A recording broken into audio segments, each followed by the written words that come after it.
صحابہ میں سب سے لمبی عمر پائی ہے حضرت سلمان فارسی رضی اللہ تعالیٰ عنہ۔ 350 سال ان کی زندگی ہے۔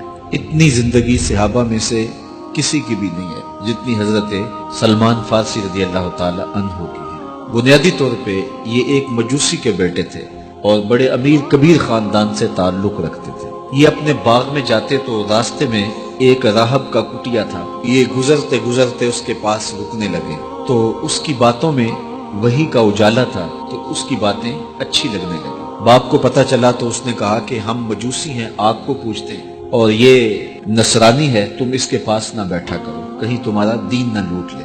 لیکن ایسی طلب جاگ گئی تھی دل میں کہ وہ باز نہ آئے۔ باپ کو پتہ چلا تو اس نے گھر سے نکال دیا اور یہ دور جا کے کہیں ایک گرجا گھر میں ایک پادری کی خدمت کرنے لگے۔ اس نے ساری زندگی شفقت کے سائے میں حضرت سلمان فارسی کو رکھا۔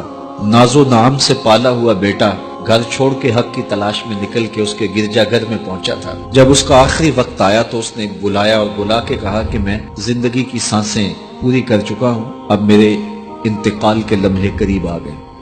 تو نے بڑی میری خدمت کی ہے تو میرے بعد تو غموریہ چلے جانا، وہاں کا جو راہب ہے فلاں اس کا نام ہے، تو اس کی جا کے خدمت کرنا، تجھے حق مل جائے گا۔ حضرت سلمان فارسی کہتے ہیں کہ میں اس کی تدفین کے بعد غموریہ چلا گیا اور جو اس نے نشانیاں بتائی تھیں اس نشانیوں کا راہب مجھے مل گیا۔ میں ایک زندگی گزاری اس کے پاس اور اس کی خدمت کرتا رہا اور میں حق کا متلاشی تھا۔ ایک وقت آیا کہ اس کا بھی آخری وقت آ گیا اور اس نے مجھے تنہائی میں بلا کے کہا کہ کوئی ایسا شخص نہیں رہا جس کے پاس میں تجھے بھیج سکوں اور میرا وقت آخر آ گیا اور تو نے سچائی کے ساتھ حق کی تلاش میں میری خدمت کی ہے۔ میں تجھے پتے کی بات بتاتا ہوں، پلے باندھ لے، میرے انتقال کے بعد تو یثرب چلے جانا، نبی آخر الزمان کے ظہور کا وقت قریب آ گیا ہے اور وہ ہجرت کر کے وہاں تشریف لائے۔ کہتے ہیں میں نے اس کو کہا کہ کوئی اور شخص بھی تو دعوی نبوت کر سکتا ہے، میں اتنی خاک چھانی ہے، ماں باپ کا دیس چھوڑا ہے، گلی گلی کی خاک چھانی ہے، تو کہیں میں دھوکہ نہ کھا جاؤں، مجھے نشانیاں بتاؤ۔ تو اس نے 3 نشانیاں بتائیں۔ کہا ایک تو صدقہ قبول نہیں کرے گا، دوسرا ہدیہ رد نہیں کرے گا، تیسرا 2 کندھوں کے درمیان مہر نبوت ہوگی۔ 2 دن کے بعد اس کا انتقال ہو گیا۔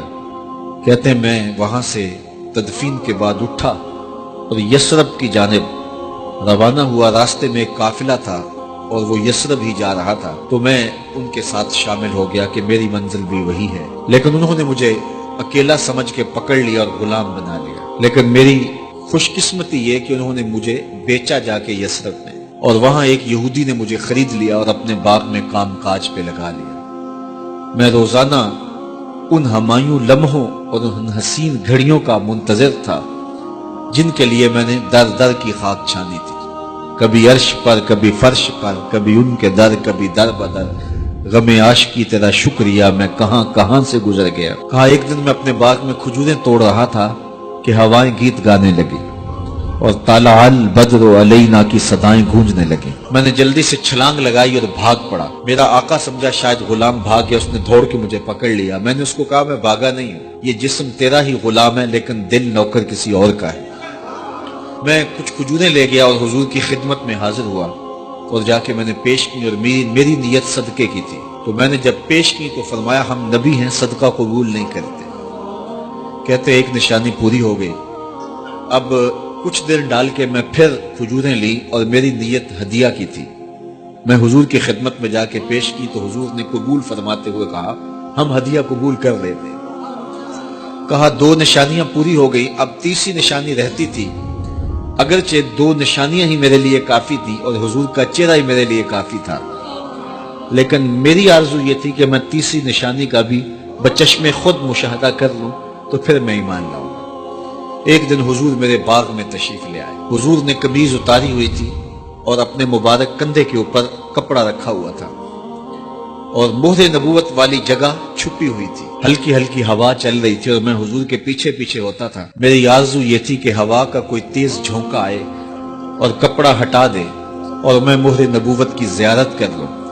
حضور میرے ارادہ قلب سے آگاہ ہوئے، فَأَلْقَى إِلَيَّ رِدَاءَهُ، حضور نے اپنے کندھے سے چادر اتار کے میری جانب پھینکی، پھر اپنے رخ کو پھیر کے میری جانب اپنی پشت مبارک کرتے ہوئے فرمایا انظر الی ما امرت بہ، اس پادری نے جو بتایا تھا دیکھ لے آ کے۔ تو کہتے ہیں میں نے دیکھا تو حضور کے دو کندھوں کے درمیان مہر نبوت تھی، تو میں دوڑ کے لپٹ گیا اور حضور کی مہر نبوت کو چوم لیا اور میں حضور کا غلام بن گیا۔ تو لوگوں نے کہاں کہاں انتظار کیے، کتنی صدیاں کاٹی، کس کس در کی غلامی کی۔ میں کہا کرتا ہوں میرے مقدر آپ کے مقدر۔ آنکھ کھلی، ہمارے والد مسجد سے مولوی صاحب کو بلا لائے اور انہوں نے کان میں آ کے کہا مبارک ہو تو حضور کا غلام بن کے آیا۔ شاہوں سے ملا ہے نہ تونگر سے ملا ہے، اللہ کا عرفان اسی در سے ملا ہے۔ اوروں کو ملا ہے تو مقدر سے ملا ہے، مجھ کو تو مقدر بھی تیرے در سے ملا ہے۔